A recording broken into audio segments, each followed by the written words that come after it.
दोस्तों आपका स्वागत है एक बार फिर से हमारे चैनल नोटबोर्ड में। तो दोस्तों आज की इस वीडियो में हम क्लास 10th मैथमेटिक्स का जो सिलेबस है सेशन 2024 और 25 के लिए वो देखने वाले हैं। तो जो बेसिक मैथ्स वाले बच्चे हैं या स्टैंडर्ड मैथ्स वाले बच्चे, तो दोनों का जो सिलेबस मैं बताने वाला हूँ कि मिड टर्म में कितने चैप्टर्स आपको पढ़ने हैं, मिड टर्म के बाद क्या क्या पढ़ना है, प्री बोर्ड में क्या सिलेबस हो रहा है और बोर्ड एग्जाम में क्या सिलेबस आने वाला है। ठीक है, और यूनिट वाइज वेटेज भी यहाँ पे दे रखी है कि किस यूनिट से कितने नंबर का पेपर बोर्ड एग्जाम में आएगा, तो वो भी यहाँ पे दिया गया है। साथ ही साथ किस तरह के क्वेश्चन आएंगे, याद करने वाले क्वेश्चन कैसे होंगे, कॉम्पिटेंसी वाले क्वेश्चन कैसे होंगे, इस तरह के क्वेश्चन सबका जो अच्छे तरीके से इस PDF में बताया गया है।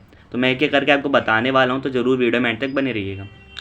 सबसे पहले दोस्तों जो कोर्स का स्ट्रक्चर है, यानी किस यूनिट से कितने नंबर का क्वेश्चन जो है बोर्ड एग्जाम में आने वाला है। तो टोटल दोस्तों 7 यूनिट है। यूनिट 1 जो है नंबर सिस्टम, उसमें से 6 नंबर का क्वेश्चन आएगा बोर्ड एग्जाम में, और प्री बोर्ड में भी सेम रहेगा पैटर्न।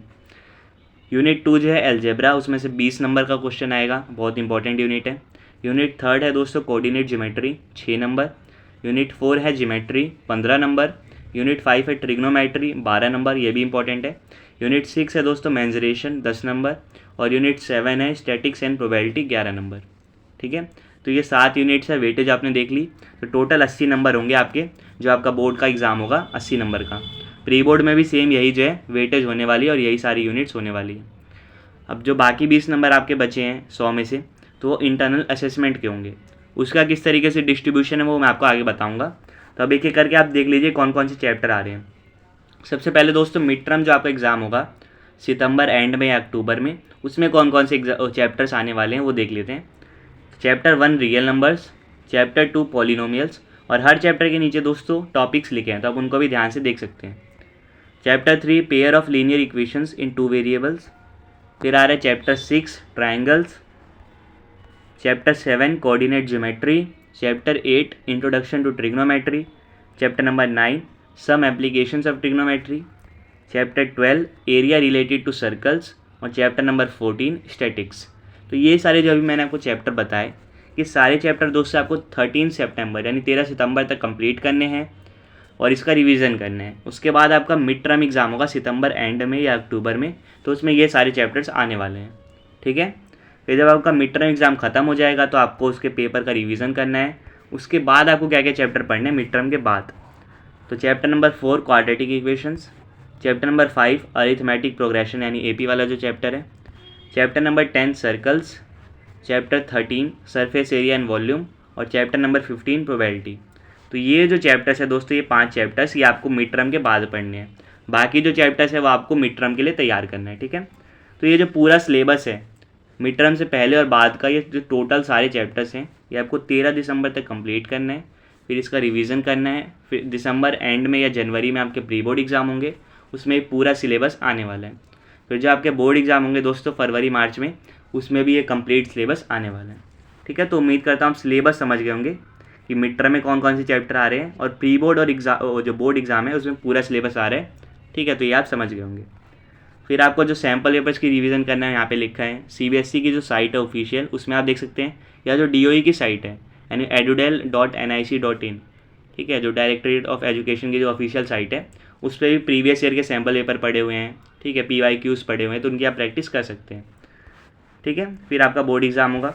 अब पेपर का जो डिज़ाइन है दोस्तों, सबसे पहले स्टैंडर्ड मैथ्स वाले बच्चे हैं उनके लिए पेपर का डिज़ाइन कैसे होने वाला है आपको पता चल गया। 80 नंबर का आपका थ्योरी का पेपर होगा, बाकी जो 20 नंबर है वो इंटरनल असेसमेंट के होते हैं।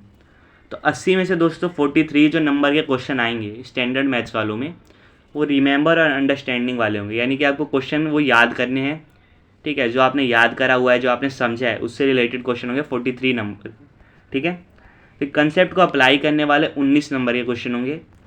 फिर कोई प्रॉब्लम दी होगी जैसे केस स्टडी वाली, तो उसको एनालाइज करना है, फिर उसको इवेल्युएट करके आपको आंसर निकालना है। तो इस तरह के 18 नंबर के क्वेश्चन होंगे। तो टोटल आपका 80 नंबर इस तरीके से बनता है। अब जो इंटरनल असेसमेंट है 20 नंबर के, उसमें क्या क्या होगा। पेन पेपर टेस्ट होगा दोस्तों 5 नंबर का, और मल्टीपल असेसमेंट यानी आपका प्रोजेक्ट दे सकते हैं, आपको और भी कुछ दे सकते हैं करने के लिए।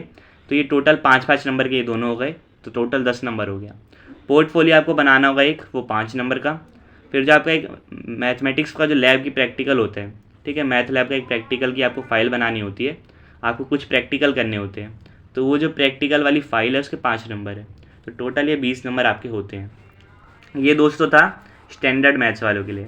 यानी आप देख के समझ सकते हैं कि अगर आप बिल्कुल रट के जा रहे हैं, याद करके जा रहे हैं, तो स्टैंडर्ड मैथ्स वाले बच्चों के लिए जो पेपर है हार्ड होता है, आपको पता है, क्योंकि उनमें कंसेप्ट ज़्यादा अप्लाई करने वाला होता है, अपना दिमाग ज़्यादा लगाना होता है, रटी हुई चीज़ें ज़्यादा काम नहीं आती है। अब जो बेसिक वाले हैं दोस्तों, जब आप उनका डिज़ाइन देखेंगे तो आप समझ जाएंगे क्या डिफरेंस है। उसमें दोस्तों 43 नंबर के थे रिमेंबर करने वाले क्वेश्चन या अंडरस्टैंड करने वाले, इसमें 60 नंबर के हैं।